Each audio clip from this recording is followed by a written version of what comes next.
once again, welcome to Afterlife Topics and Metaphysics.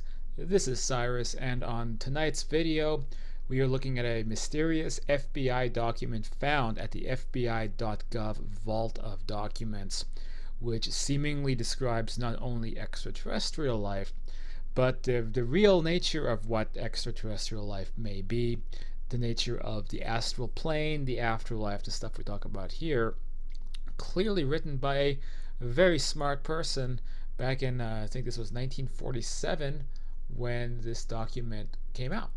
And so this is an unusual case, very, very strange thing here, and worth diving into. Special thanks, of course, to Ediponge on the Afterlife Topics Facebook group for bringing this up.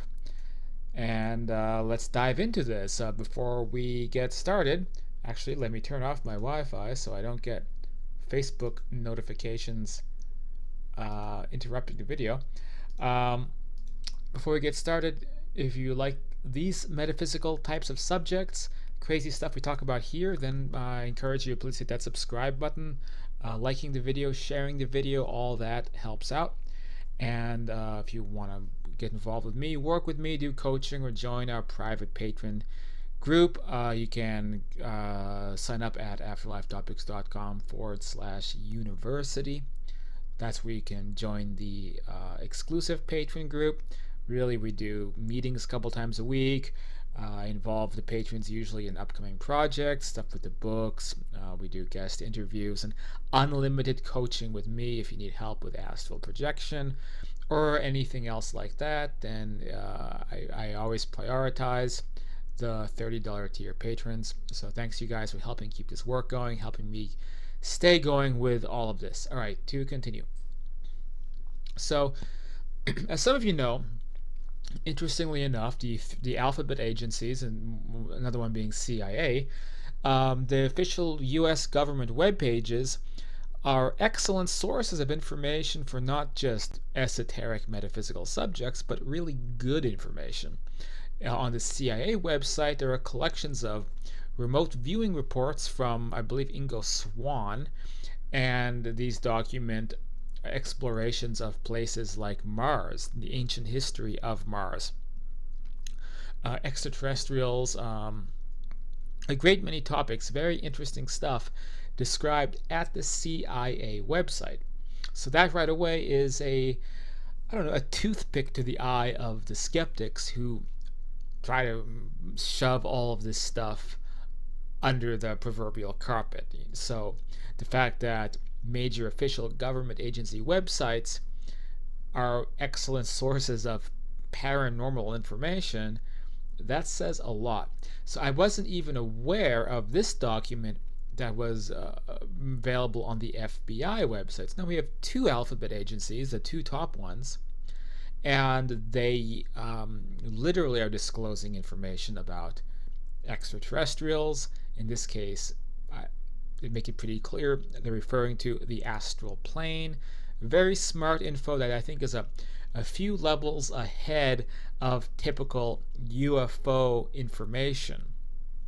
It's a little bit more enlightened, a little bit more knowledgeable, which you'd expect from, say, a secret wing of the FBI trying to figure out exactly what's going on. So it's, far beyond the little green men types of ideas or some of these other sort of shallow-minded ET theories, but instead combining different metaphysical elements, including multidimensionality, into a strong hypothesis. Now, so let's take a look at the document itself. If you can see it on the lower right side of the screen, might be a little bit small. I will put the link in the channel description, so just click on show more and click on that, so you can pull this up at the same time. This is at vault.fbi.gov. And so a lot of this is very difficult to read, but these are essentially flying saucer reports right around the time of the infamous Roswell crash. The main page is like UFO section 1. So I want to say that it's a mysterious document because some of the fellas over at the Afterlife Topics and Metaphysics Facebook page were discussing this, and there was not a consensus. I mean, we even had our resident fact checker Kim LaCapria, formerly of Snopes, and of course, she's been contributor on the main forum for years now, and her interpretation is that this is probably legit, and well, it is legit because it's on the FBI website. But what's odd is that it's not really like on the surface about who wrote this. I mean, this is what it seems like no one's really been able to track down. There's a lot of there's a lot of shall we say like transcriptions of this text on the internet, people talking about it. But of course, this is something from over 70 years ago, and nobody seems to know who actually wrote it. So it's not accurate to say that an FBI agent typed this up and then that became the document. It looks more like this is something somebody submitted to the FBI. It seems to be something somebody wrote who had a lot of knowledge about UFOs and how they operate. What's very interesting is that the FBI found it important enough to have in their secret archives, their secret documents, for many, many, many years until it was declassified and put on the Vault website. And we can also ruminate about why it's on the Vault website. The same with the CIA releasing all of the remote viewing experimental research. So is this part of a disclosure process? Why is it not being publicized at all? So it almost seems like this could be one of those CYA situations, cover your ass, where maybe there's going to be, as I've been predicting on this channel for a while, a whole bunch of forthcoming disclosures about the true sciences and the true nature of reality, slowly opening up to the public. And as that happens, when there is a mob of people with pitchforks and torches at the gates of the alphabet agencies, they get to say, hey, we've had all this stuff revealed for a long time, even on our official websites. You all were just too closed-minded and watching too much reality television or political TV shows, and you were not paying attention to the stuff that we already were releasing to the public. Maybe it's a cover my ass type of situation. So when that happens, I can say, look, it's been on the website the whole time. You weren't listening to us. And while that might be a little bit of a manipulative tactic, they'll also be completely correct because this stuff is on the official websites, and people, except for obscure bloggers on YouTube who vlog from messy bedrooms, no one's talking about this. So let's get into what's in the document. So let's take a look at the meat and potatoes of this reveal. So there's obviously a lot here and stuff that I can't even read because the text is not very legible. But let's look at page 19 and go from here. Flying discs, security matter. Former Navy pilot and presently redacted Myrtle Creek, Oregon reports seeing a mysterious object on 2 occasions the evening of August 6th while flying at about 5,000 feet above Myrtle Creek. Hatfield, this individual is to be interviewed. Obviously, it's very similar if you're following the UAP stuff on the news lately with that front organization called To the Stars Academy, and the USS Nimitz and all of that type of stuff that we've been hearing about a lot lately. It's interesting that it's the same type of reports that are becoming very, very common and popular these days. Was happening in the 40s. So some of you all who think that the UAPs are advanced Chinese aircraft, come on, this stuff has been going on 70 years ago. It was the same phenomena, same tic tac UFOs and all of this. So that's kind of how this part of the document begins. Office Memorandum, United States Government. So let's see. There is attached here in a letter received from the captioned individual postmarked July 12, 47 concerning flying saucers. There is also attached a letter of acknowledgement to blank blank, together with a letter to the War Department for approval. It is recommended that the letter to the War Department be forwarded to the liaison section for transmittal at agency. So that's a little bit of a clue about who's providing this information. The clue being is that they're not saying who it is. It's a letter concerning, quote, flying saucers. Why would the FBI publish just any old letter? Like, you send a letter to the FBI saying, I have a crazy theory what flying saucers are. That letter is not going to end up in a stack of classified documents for decades unless there is some importance to it. They also wouldn't keep hidden who the person was sending it. They'd provide some context, like the following is a letter by a reader of a magazine on UFOs with a bunch of wild theories. We thought it might be fun to put this in here. They didn't say that. They said it's a letter, and they're purposefully keeping secret who that letter is from. So something to think about. All right. FBI teletype decoded copy. Washington from San Francisco, 8/9/47, 2:50 p.m. Urgent. Director FBI and SACS, Seattle and Portland. Flying Disc Security Matter. Lieutenant Colonel Blank of G2 San Francisco advised that he has no further information, and our Seattle office is in possession of all information known by him and is handling the matter at Tacoma, Washington. Page 22. This is the main page we're talking about. For your information, this memorandum is respectfully addressed to certain scientists of distinction and to important aeronautical and military authorities, to a number of public officials, and to a few publications. The writer has little expectation that anything of import will be accomplished by this gesture. The more foot that the data, I need to be wearing my glasses, that the data were obtained by so-called supernormal means is probably sufficient to ensure its disregard by nearly all the persons addressed. Nevertheless, it seems a public duty to still make this information available. The present writer has several university degrees and was formerly a university department head. So that is the more clues about who the writer is. Somebody with many degrees, a university department head.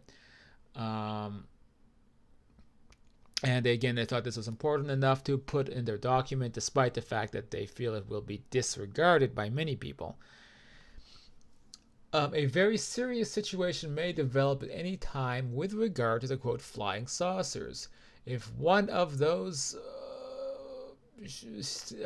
flying saucers should be attacked, the attacking plane will almost certainly be destroyed. In the public mind, this might create more panic and international suspicion. The principal data concerning these craft is now at hand and must be offered, no matter how fantastic and unintelligible it may seem to minds not previously instructed in thinking of this type. And I think that's a really important point presented here by whomever this guy is, who has been, deemed of great importance by the FBI. That if you're not primed to thinking of this type, if you're not a subscriber to afterlife topics and metaphysics, then this kind of stuff is a bunch of gobbledygook. And especially in the 1940s, you're dealing with even less information, less available information. There was no New Age book. There was no book by Dean Radin on the store shelves back then, or anyone else for that matter. And so, you had a lot of kind of conservative, religious thinking. Not easy to penetrate past that, but they're going to try to anyway. Okay. Part of the discs carry, let's see if I can even read this. Part of the discs carry something I can't read. Others are under remote control. Their mission is peaceful. The visitors contemplate settling on this planet. These visitors are human-like, but much larger in size, kind of like the Nordic aliens. Although much larger in size is a bit, I don't know if that's could be an exaggeration.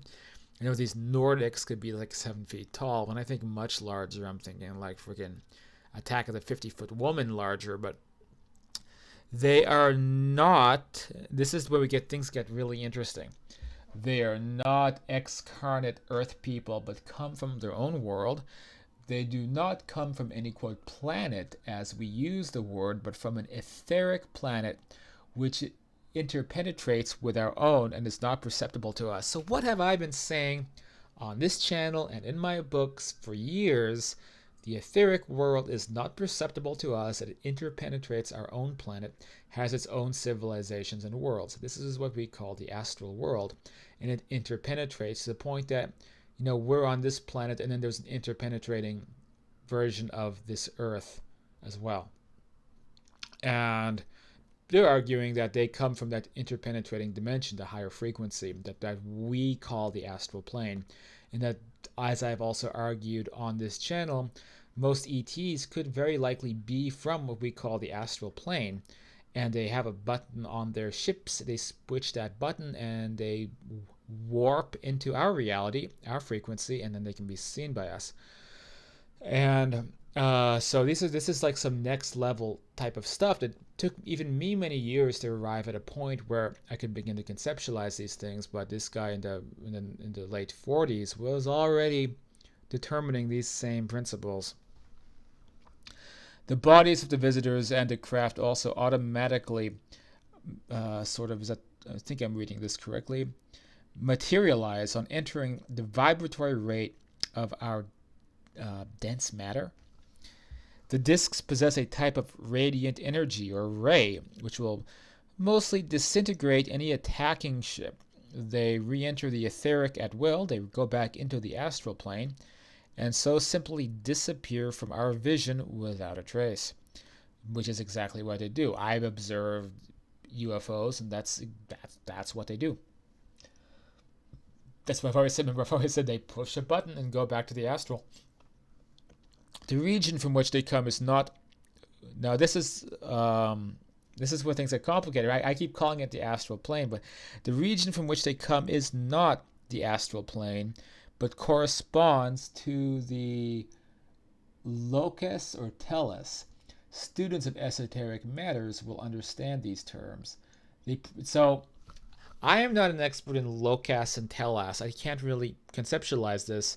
This is almost this author's theory that it's not the astral plane. I'd like to see how this author knows that, because it's very wonky to try to determine what is or is not quote astral. A very indeterminate approximation. But any world that is interpenetrated with ours but is invisible to us sounds like the astral plane. Now you can actually go back through some videos on this side, like the one I had with Kensho a while back, concerning his beliefs about the quote fourth dimension, which appears to be what they're talking about here.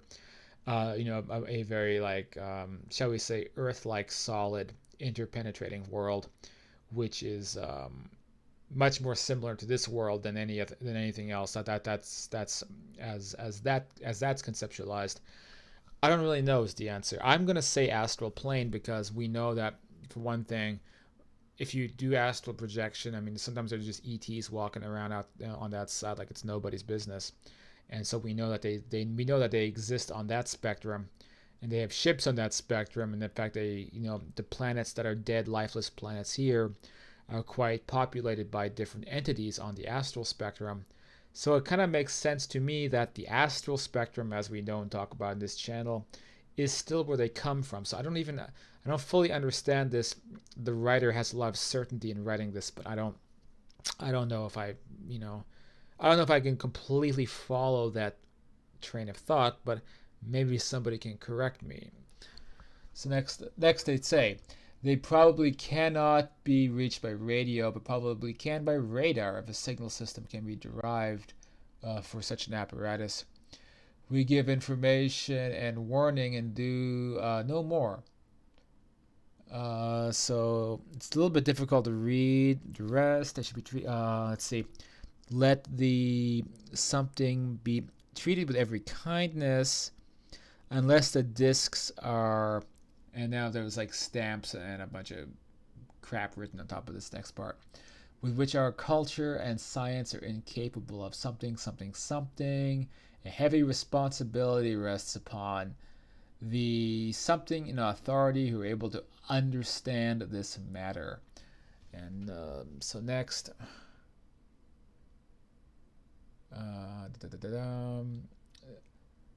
there is enclosed with this letter a newspaper clipping from the Norfolk Ledger Dispatch, dated July 9, 1947. The photograph appearing on this clipping is alleged to represent a flying disc which was observed by a Billy Turrentine. And so this keeps going into this whole document about UFOs, basically. So there's a lot more in this document, a lot of interesting stuff. It's a whole compilation on UFOs, presented and archived to the FBI. What will skeptics say is like, look, you have like one letter by some random Yahoo, and it doesn't mean anything. But I disagree. I think it means a lot.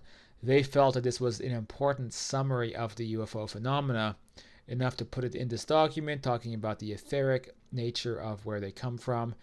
And they hinted at the author as having been a head of a university with multiple degrees, but did not reveal who it was. Clearly did regard the information presented by that person to be valuable enough to, again, have in this once classified document, which was clearly a launching point into what was probably much more in-depth programs about the UFO phenomena, on into things that we obviously still have no access to today.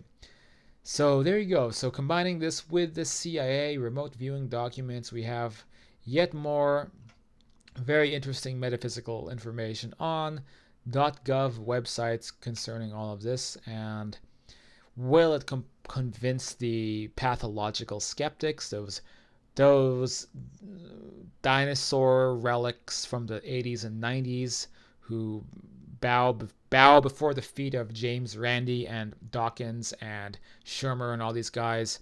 No, but they suffer a pathological delusional skepticism anyway, so there's no reason to hold them to any kind of standard at this point.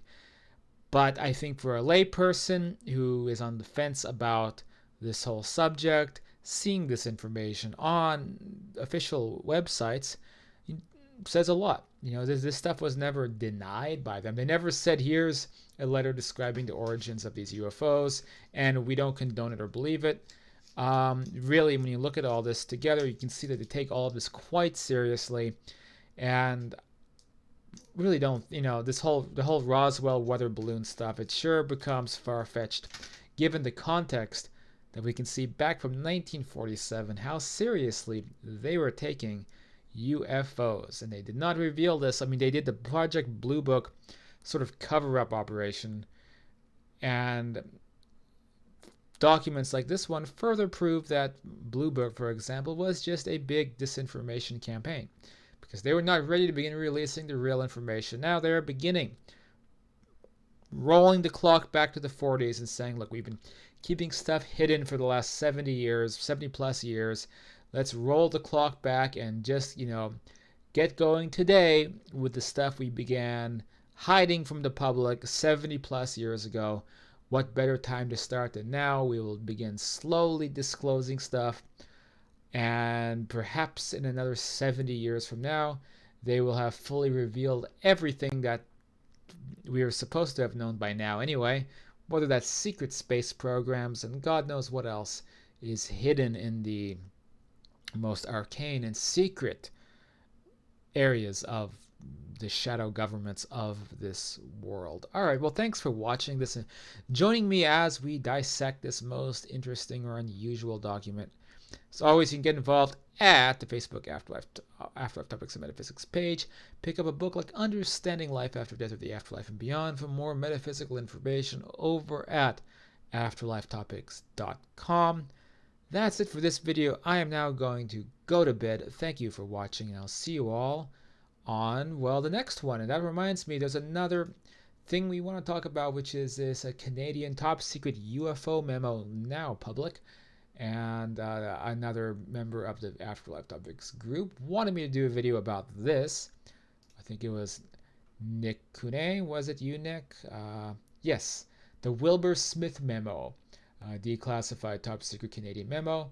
Canada's Minister of Transportation met with top US officials and reported this back to the Canadian higher-ups. This is also a very real document with 5 bullet points taken from the memo, which is quite amazing to go right alongside this FBI document. So maybe we'll go into this Wilbur Smith memo on the next video. So stay tuned. Okay, talk to you guys then.